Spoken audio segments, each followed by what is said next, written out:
90,000 लोक मत दिलेत विरोधात, लाखानं निवडून येईल म्हणत होते, लोकांना शेकड्यामध्ये आणून ठेवला.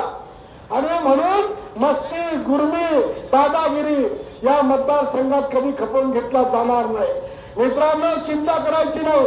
आपल्याजवळ गृहमंत्री आहोत, मुख्यमंत्री आहोत, आपल्याजवळ बावनकुळे साहेब आहोत, आकाश भाऊ आहे, शेताताई आहोत, संसुख संचेती आहे, सर्व ही मंडळी तुमच्या पाठीशी आहे.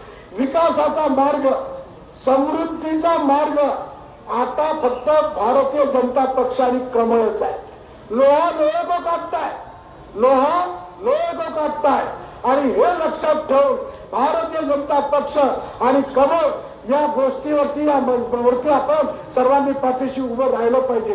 येत्या 2 तारखेला आपण सर्वांनी या ठिकाणी भारतीय जनता पक्षाचं कमळ आणि राष्ट्रवादीचं घड्याळ आणि रिपाई युतीचा उमेदवारांना प्रचंड बहुमताने विजयी करा. मी तुम्हाला वचन देतो, या बुलढाणा शहराला मी नियमित पाणी पुरवठा करण्याचं वचन देतो, साफ सफाई, स्वच्छता, नाले गटारी करण्याचं वचन देतो. या शहरामध्ये मित्रांनो कुठल्याही प्रकारचा भ्रष्टाचार नगरपालिकेमध्ये होणार नाही. जसं आता तुम्ही पाहता की जन्म मृत्यूचे दाखले घ्यायला गेले की किती रुपये द्यावे लागतात, किती 2,000, 5,000.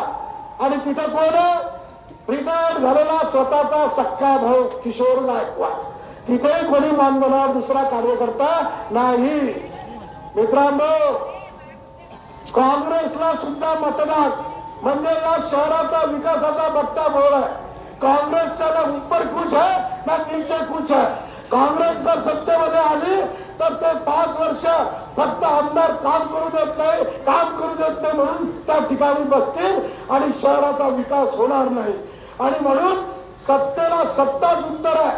आणि म्हणून या ठिकाणी आपल्याजवळ मुख्यमंत्री देवेंद्र फडणवीस असल्यामुळे या ठिकाणी राज्याच्या केंद्राच्या सर्व योजना बुलढाणा शहरासाठी आपण खेचून आलो आणि या ठिकाणी शहराचा सर्वांगीण विकास करू.